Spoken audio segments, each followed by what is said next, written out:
eh, y de resaltar que el Total Quality Management es una filosofía, ¿no? Y acá vemos eh, graficado tanto los pilares como los elementos que habíamos hablado antes, ¿no? En el centro siempre, siempre la satisfacción del cliente con sus laderos en la mejora continua y en la participación de los empleados y el resto de los elementos como el diseño del proceso, las compras, el benchmarking, herramientas para resolver problemas y el diseño de servicios o productos.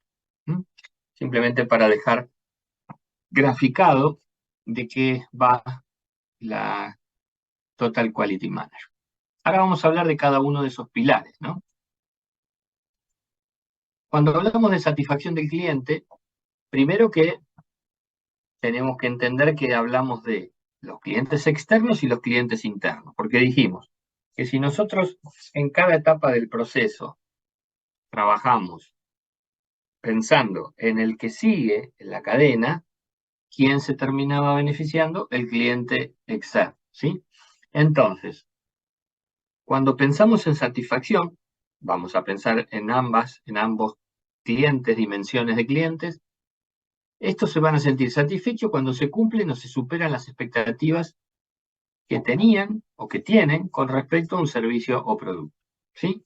O sea, no importa lo que yo diga, importa lo que pensaba el otro, lo que está esperando el otro, ¿eh? Y lo más importante, que la calidad tiene múltiples dimensiones en la mente del cliente. No es solamente que el producto cumpla las especificaciones técnicas. Hay varias cosas dando vuelta, ¿no? Entonces, lo primero, sí, obvio, que cumpla la especificación. No hay nada peor que comprar no sé, algún cable, algún conector y que no haga contacto con el lugar que lo quiero comprar o no tenga la intensidad y la potencia que yo estaba requiriendo, o compro no sé, una linterna, algo que me pasó hace un tiempo, una linterna que la venden como súper, y tiene la mitad de la intensidad o proyecta la mitad de la intensidad de la luz que dice que tenía que proyectar. Bueno, ya ahí ni llegamos al resto, a avanzar en otros aspectos de la calidad. Sí, eso es lo principal. Pero eso solo no alcanza. Después también pensamos en el valor. ¿Qué sería el valor? Cuando yo compro algo o adquiero algo, lo hago obviamente consciente y con intención de tenerlo porque lo preciso o porque creo que lo voy a necesitar, ¿no? Una cosa es la comida, otra cosa es la ropa, otra cosa es un aparato electrónico, ¿sí? Ahora, después puede pasar, y yo si no les pregunto a ustedes cuántas veces les habrá pasado, que algo que compran al tiempo deja de tener el valor que tenía originalmente cuando lo compraron, ¿sí? O sea, o se dan cuenta que no era lo que necesitaban, o ya no le ven valor. Y no tiene que ver con las especificaciones. Yo prendo el aparato y hace lo que tiene que hacer. Es que yo digo, ¿para qué compré esto? La verdad que, ¿no? Entonces, ¿no les ha pasado que alguna vez han comprado algo y después dicen, la verdad que pensé que era otra cosa? ¿Mm? O que yo le iba a dar otro uso. Bueno, eso es el valor. Y eso forma parte del concepto de calidad también. Después la conveniencia de uso. ¿Cuántas veces compramos algo que después me doy cuenta cuándo yo voy a usar esto? ¿Cuántas veces voy a ir a pescar con mosca a los lagos del sur? ¿Qué sé yo, por decir algo, ¿no? Entonces, ¿la caña tiene la calidad que tiene que tener? Sí. Yo la valoro, sí, porque la verdad que me la regaló un amigo íntimo. Ahora la uso, no. Entonces, deja de tener el concepto de calidad como todo, como un todo, ¿verdad? Lo cuarto es el soporte técnico frente a alguna falla que yo tengo. Eh, ¿Cuántas veces compramos algún aparato que quizás no es la marca principal, es una, ¿no? Compramos por internet, por Mercado Libre, y lo abro, busco el manual y está en los idiomas que se les ocurra menos en castellano, ¿no? ¿No les ha pasado eso? Y uno dice, ¿y cómo se prende esto? ¿No? O no, o compro algo, le pasó a uno de mis hijos, compró una computadora Lenovo, se supone que es una marca importante. No hace ni 7 meses que la tiene y los otros días no le encendió más. ¿Está bien? Él vive en zona norte. ¿Y dónde la mandaron? ¿Dónde tiene el área de soporte? En Constitución. Obvio que no le queda otra y por lo que el valor que gastó la máquina va a ir a Constitución. Pero eh, si yo lo supiera de antemano, capaz que no lo compro. ¿Sí?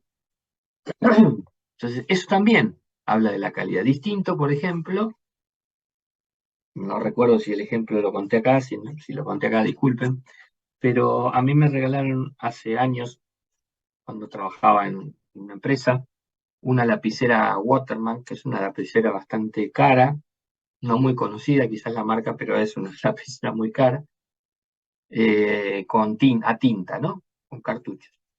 Y en el paquetito decía garantía de por vida. ¿Sí? Dije, bueno, garantía por vida, después te digo, sí, garantía por vida. Y con el uso, estoy hablando hace más de 10 años, que la tengo, con el uso se empezó a saltar la pintura. La virome estaba como en el capuchón y los extremos dorados, y después pintada con un color verde bastante lindo. Con el uso se fue saltando la pintura. Entonces, me acordé y dice, garantía por vida, qué sé yo, me tiro el piletazo. Y estaban acá en zona norte, cerca de mi casa también. Pregunté, sí, estamos en San Isidro. Bueno, se la llevo y le digo, mira, ¿cuál es el problema? Pasó esto, esto. Sí, no se haga ningún problema, déjela. Esto fue como 4 años después.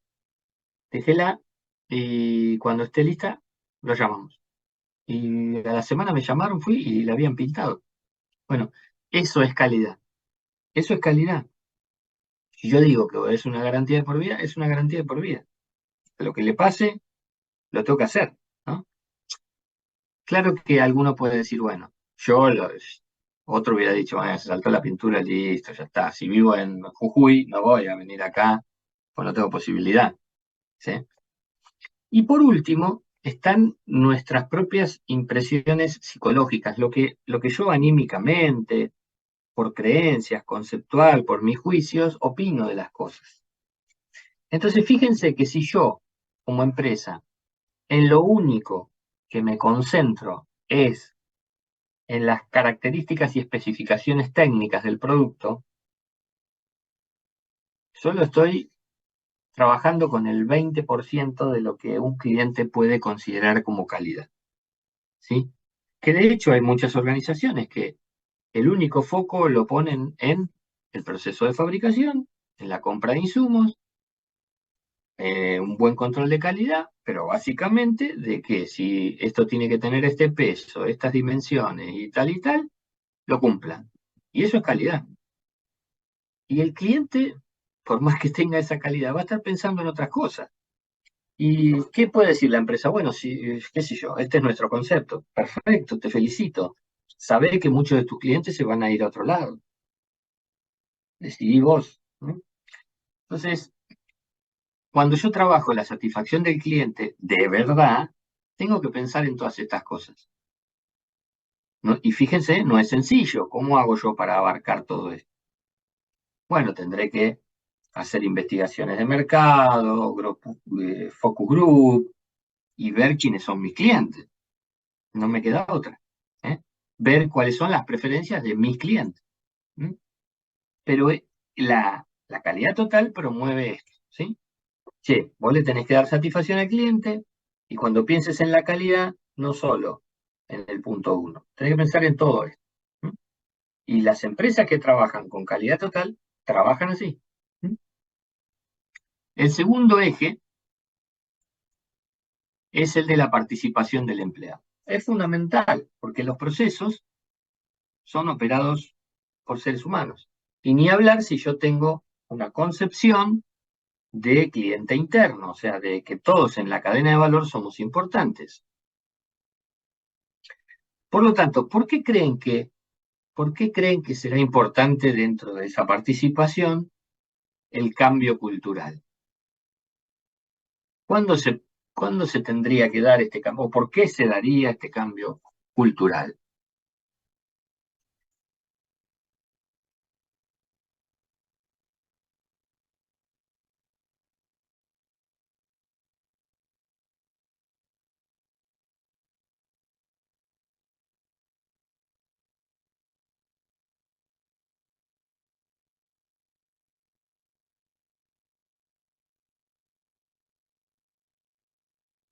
¿Qué será que yo tengo que trabajar el cambio cultural? Para aprender a asumir los errores y corregir. Es una cosa que no muchos asumen. Claro, a ver, yo tengo que alinear a toda la organización con estos conceptos. Si yo hace 20 años que trabajo con calidad total, se supone que mucho cambio cultural no tengo que generar. A lo sumo, siempre estar refrescando cuando se incorporan nuevas personas con un buen proceso de onboarding o de inducción, mostrar cuáles son mis valores, ¿no? Una breve capacitación. Ahora, si yo quiero ir ahora a un proceso de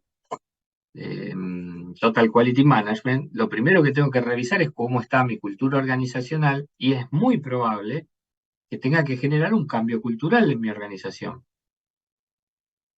¿Por qué? Porque todos los empleados tienen que tener clara la importancia de la calidad para la empresa, para el proceso, y además motivarlos para que ellos actúen como agentes del cambio, que siempre traten de mejorarla. Porque no es solamente, bueno, yo hago bien lo que me toca. Eso es como para empezar a hablar, ¿no? Yo tengo que hacer lo que a mí me toca de la mejor manera, pero constantemente estar pensando, ahora después lo vamos a ver en términos de la mejora continua, cómo lo podría hacer mejor. Y eso es muy intenso en el trabajo, ¿sí? Porque esta filosofía, ¿qué busca o qué propone o qué espera? Que todos contribuyan a mejorar la calidad. Todos, no los que fabrican nada más. La persona que está en la administración, que piense cómo podemos ahorrar costos, cómo poder negociar mejor con los proveedores, cómo Y si el poder... que lo fabrica, Sí, dale, dale. si el que fabrica lo consume, mejor todavía. Exacto, exacto, exacto. O sea, es como que es el ponerse la camiseta, ¿no? Como muchas empresas lo traen así en otros términos. Pero es en cada lugar donde vos estás, vos podés siempre hacer algo para mejorar la calidad. Y al principio, esto se pone como en duda, porque si yo trabajo en la tesorería, me van a decir, ¿y yo qué puedo hacer para mejorar la calidad? Bueno, lo que vos podés hacer para mejorar la calidad es ver todos tus procesos de tesorería, eh, si cobrás, por ejemplo, con cheques y esos cheques los tenés que depositar, negociar un buen costo de administración con el banco, ahorrar plata por ahí, o si tenés excedentes financieros y los colocás, negociar con los bancos las mejores tasas, y así en todas las áreas. Entonces, cuando yo trabajo culturalmente, primero tengo que convencer a la gente, por eso tengo que generar un cambio cultural. Y los tengo que convencer por qué en cada parte es importante, ¿sí? El vendedor no se tiene que encargar de vender nada más. El vendedor ya no se tiene más que encargar de vender porque el cliente compra solo a través de una página web. Lo que tiene que hacer el vendedor es constantemente visitar al cliente, conversar con él para identificar posibles necesidades que tenga el cliente, traerlas a la empresa y decir, che, si fabricamos estos productos de esta manera, de esta manera y de esta manera, los clientes nos van a comprar más. Ese es el trabajo hoy de un vendedor, ¿sí? Y así con todas las áreas. Entonces, el principal desafío que tiene la calidad total es definir al cliente de cada empleado, o sea, quién es el que sigue en mi cadena. Dar seguimiento al cliente, muy bien, Estefanía, eso es lo que hoy yo tengo que hacer. Tengo que estar al lado del cliente preguntándole qué necesitas, cómo te gustaría, cómo te sentís con el producto, cómo te sentirías mejor con el producto, ¿eh? ¿Cómo te podemos mejorar la experiencia de ventas? Y así, con cada cosa. Entonces, todos los miembros de la organización tienen que compartir el punto de vista de que el control es un fin en sí mismo, ¿sí? Y a esto lo llamamos calidad en el origen. O como algunos le dicen, la calidad en mi metro cuadrado, ¿sí? En cada metro cuadrado de cada empleado, yo tengo que trabajar con calidad.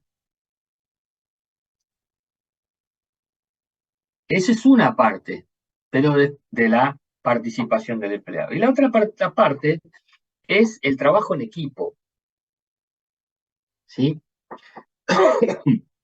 Y acá las organizaciones invierten un montón de plata, algunas, por supuesto, no digo que todas.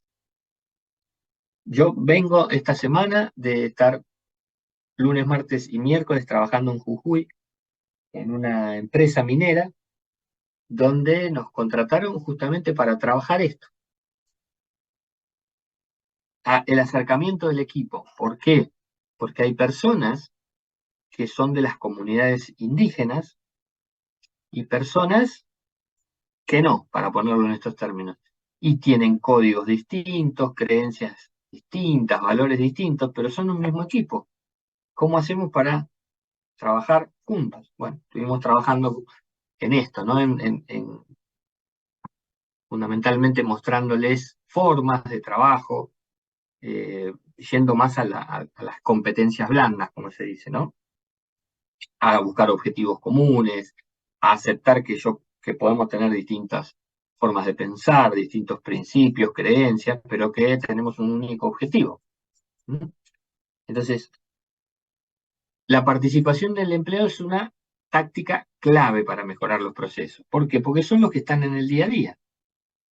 Nadie mejor que el que fabrica para saber cómo puedo mejorar la fabricación. Nadie mejor que el que vende para ver qué mejora le puedo llevar al cliente. Nadie mejor que el que administra la plata para ver cómo la podemos administrar mejor, más barato, sacarle más rendimiento. Nadie mejor que el que está en las áreas de marketing para ver cuál es la estrategia, la nueva estrategia de marketing que podemos colocar para sacarle ventaja a la competencia. ¿Mm? Y no podemos trabajar solos, tenemos que trabajar en equipo.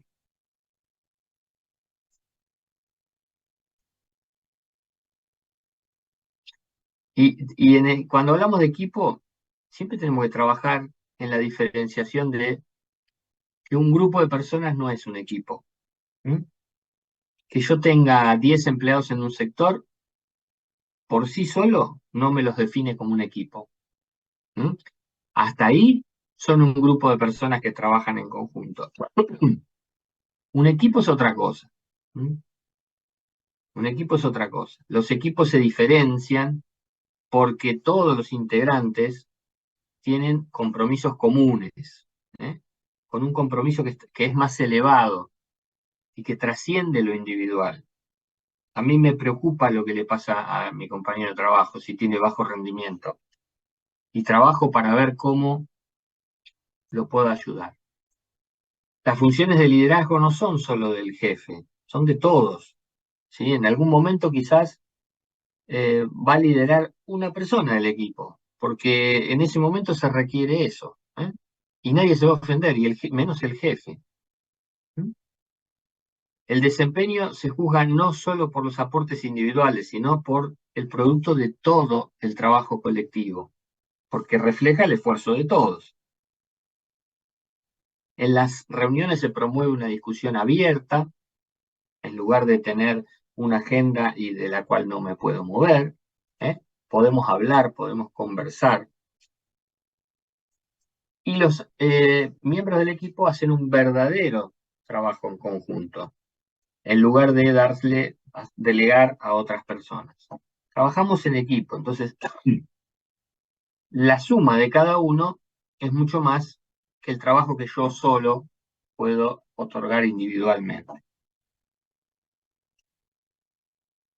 Y entonces hay distintos tipos de equipos de trabajo que se han ido definiendo, creando desde esta filosofía, ¿no? Entonces, esto se trabajó mucho desde Japón. Breve historia, ustedes saben que Japón, después de la Segunda Guerra Mundial, quedó devastado, le tiraron 2 bombas atómicas, se tuvo que rendir, el país quedó en ruinas totalmente, y los Estados Unidos apoyaron a través de ayudas económicas para que pudieran empezar a desarrollar una fuerza productiva otra vez. Y los japoneses tenían 2 opciones, o creaban algo o de alguna manera veían lo que estaban haciendo otros eficientemente. ¿Qué es lo primero que hicieron? Copiaron los métodos de Estados Unidos, pero después fueron desarrollando sus propias metodologías en función de qué, en función de sus culturas, ¿m? De su cultura. Entonces, los primeros grupos o primeros equipos de trabajo fueron que se llamaron equipos para la resolución de problemas, que después tomaron el nombre de círculos de calidad, surgieron a finales de los años 70, ¿sí?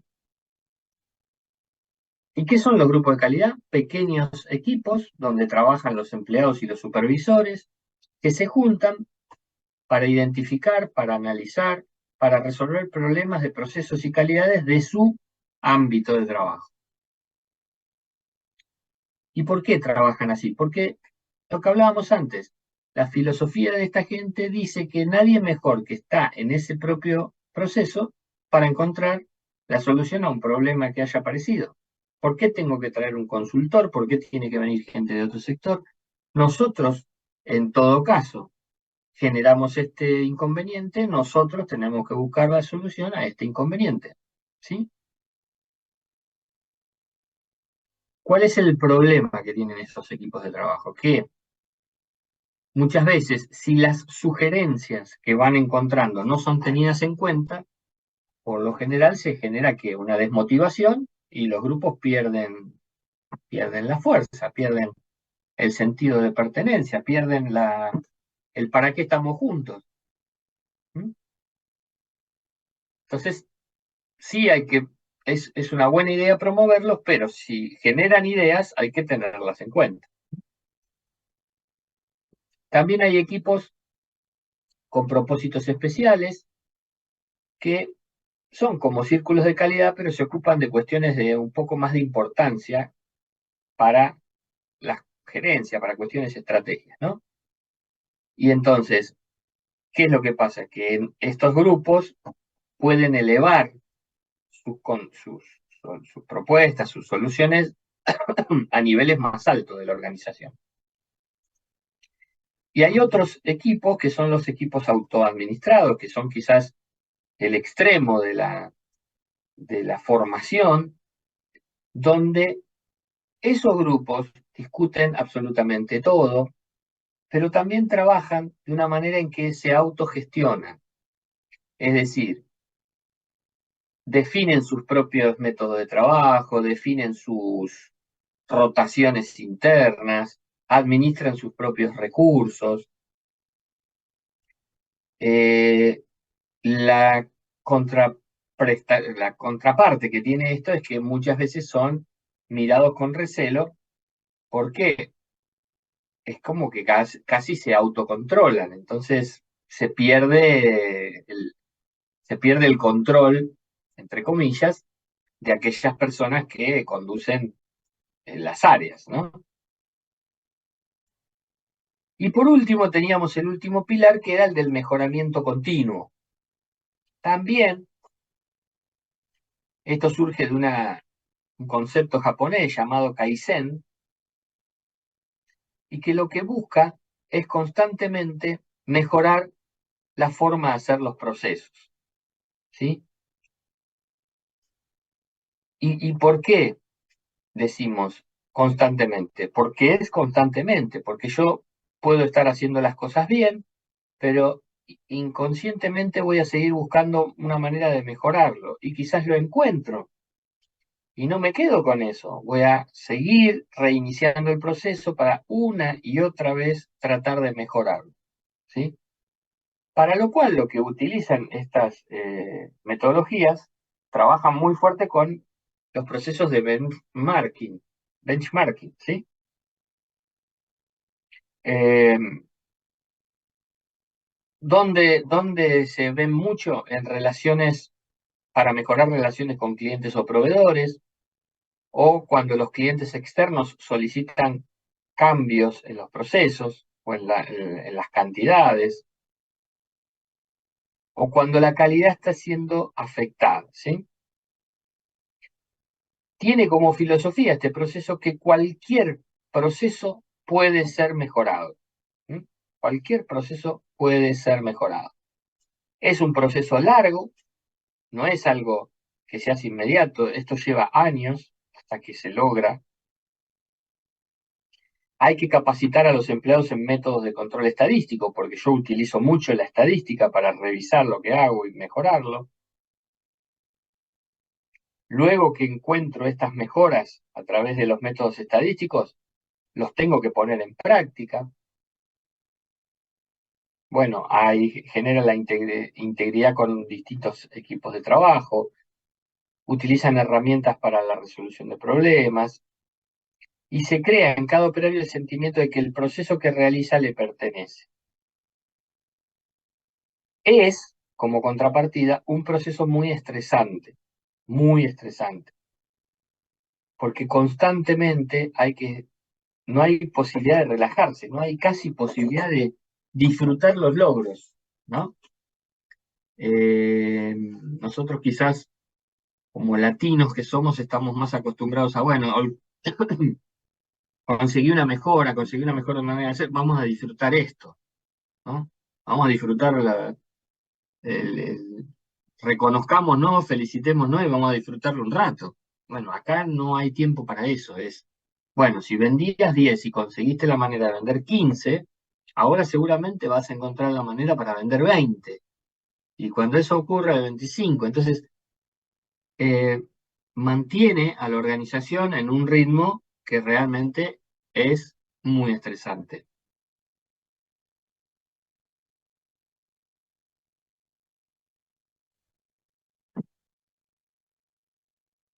Todos los que trabajan con procesos de mejora continua tienen como una metodología de trabajo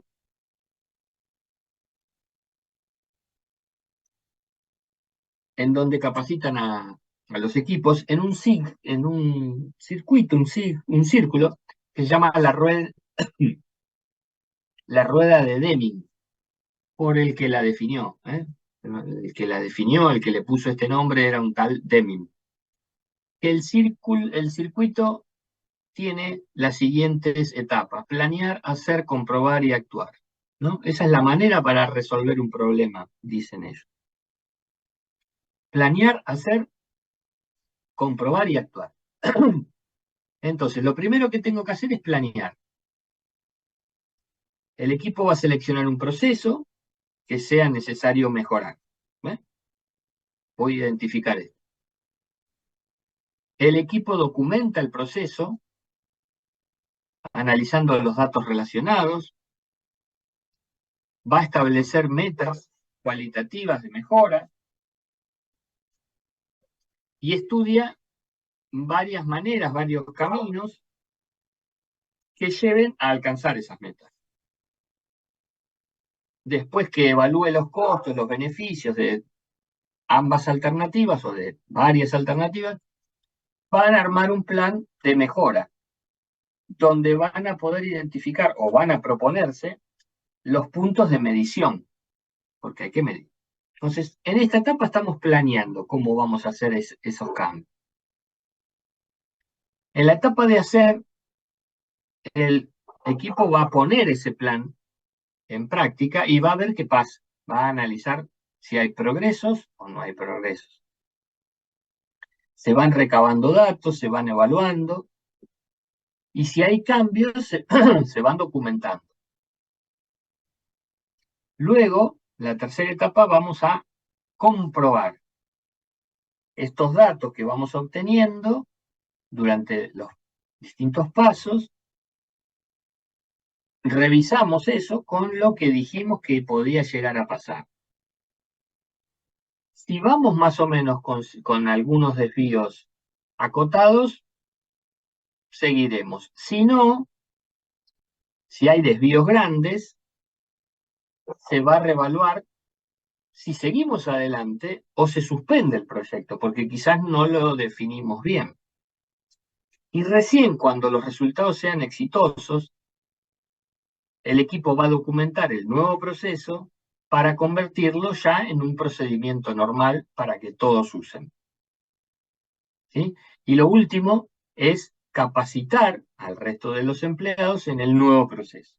Y esto es un círculo que no tiene fin. Luego voy a planear otra modificación, la voy a poner en práctica, voy a comprobar y voy a actuar. Y así constantemente. Entonces sería planear, hacer, comprobar y actuar. Planear, hacer, comprobar y actuar. Constantemente.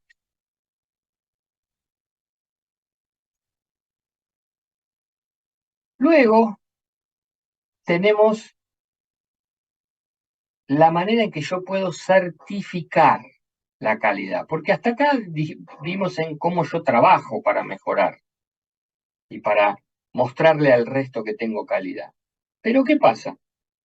Si yo estuviera trabajando en la Argentina y solo operara dentro de la Argentina, podría decir, bueno, no hay ningún problema, todos acá manejamos la misma información, la misma documentación, las mismas normas contables, dentro del mismo sistema impositivo, no habría problema.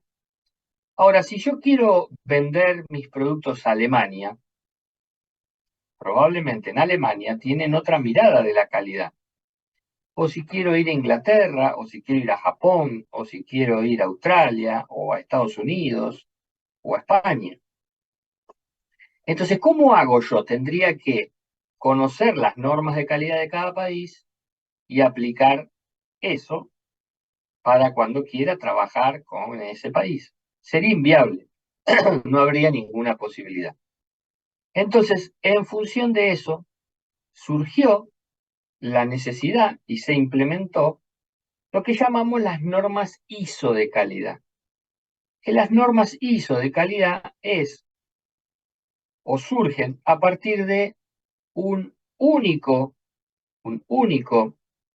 instituto de calidad mundial que pone determinados estándares para garantizar que un determinado producto, un determinado proceso, tiene una cierta calidad de normas ISO. Entonces, yo ya ahora no tengo ningún problema. Lo que necesito es adecuar mis procesos a esas normas ISO, certificar mi proceso, que un auditor venga y me diga si usted tiene, se adecúa a las normas internacionales, que me debe una certificación, y entonces yo le muestro al mundo, señores, yo trabajo como ustedes, como los españoles. Esas son las normas ISO. ¿Sí? Entonces, son normas, formas de garantizar internacionalmente la calidad, que todos manejemos los mismos códigos. ¿Sí? Entonces, simplemente nosotros vamos a mencionar algunas. Están las más famosas, que son las ISO 9000, que son las que se utilizan en administración, ¿sí? Cuando yo menciono normas ISO 9000, ISO 9000 es un genérico. De ellas se desprenden diversas ISO 9000, ¿no? Por ejemplo, tenemos la 9001, que coordina 20 aspectos de un programa de calidad para las compañías que se dedican a diseñar, fabricar, instalar y dar servicio a otras empresas. La ISO 9002 abarca los mismos aspectos que la 9001, pero para compañías que fabrican productos con los diseños de cada cliente, o sea, a medida, o que realizan actividades de diseño y servicio en una ubicación física diferente, o sea, que tienen varios lugares. La ISO 9003 es únicamente acotada a procesos de producción. Y la ISO 9004 es como un compendio de el resto de las normas ISO. Luego tenemos otro tipo de normas ISO, que son las 14000, que se utilizan más para los procesos ambientales. Y acá es todo un mundo, porque acá lo que va a buscar esta norma es garantizar, controlar todo el uso de materias primas que usan generación, tratamiento y eliminación de desechos peligrosos. Entonces, también hay determinadas normas de calidad para ver cómo yo proceso los desperdicios.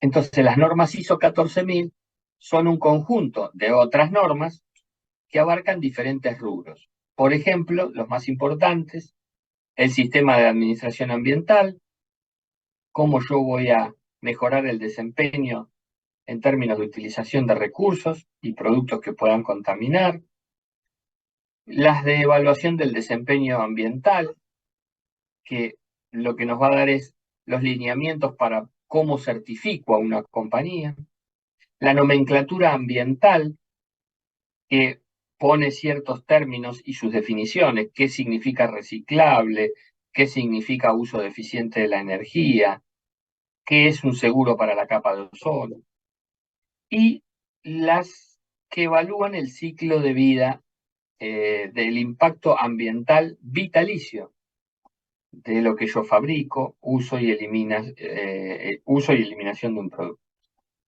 Y últimamente se está trabajando mucho con lo que se llama la huella de carbono. La huella de carbono implica que cada ser humano, cada producto, cada proceso va dejando una huella de carbono en nuestro planeta. Entonces, lo que se busca con determinados procesos es ver cuánto cada uno de nosotros generamos de huella de carbono. ¿Para qué? Pues si yo entiendo el proceso y cuánto carbono genero, también puedo buscar maneras de evitarlo, ¿sí? Un ejemplo, que yo trabajé con una persona que ayuda a las empresas a medir la huella de carbono, y él me decía: ¿sabes, Jorge, cuál es en las empresas la mayor generación de huella de carbono? Yo, la respuesta que me dio, nunca la hubiera imaginado ni nunca la hubiera pensado. Según el nivel o el tamaño de la organización, la fiesta de fin de año. Le dije: ¿qué? Sí, me dice, porque si o él había medido que en una determinada empresa que tenía más de 10.000 empleados, en distintos lugares del país, habían concentrado todas esas personas para una fiesta en un lugar. Entonces habían venido transportes, generación de contaminantes, la contaminación sonórica de la fiesta. Bueno, todo eso se había medido, y el mayor impacto de daño de la huella de carbono en el año había sido ese evento. Bueno, todo eso se mide, y para todo eso hay estipulación a través de las normas de calidad de cuánto sería razonable y cuánto por encima de eso ya estaría generando un daño potencial. Vamos a dejar acá porque ya estamos casi en hora.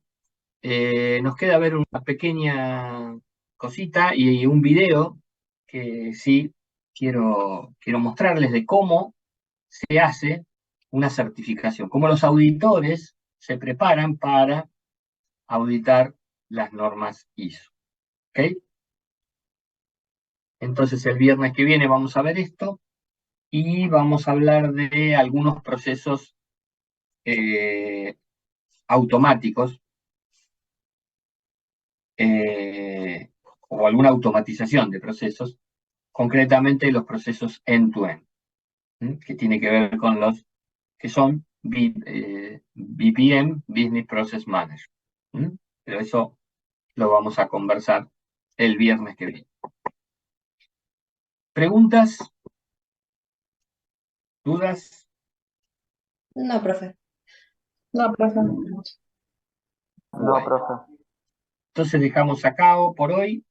Los saludo, que tengan un buen fin de semana y que arranquen bien la semana que comienza el lunes. Nos Buen vemos el fin de semana, viernes. profe. Igualmente, profe.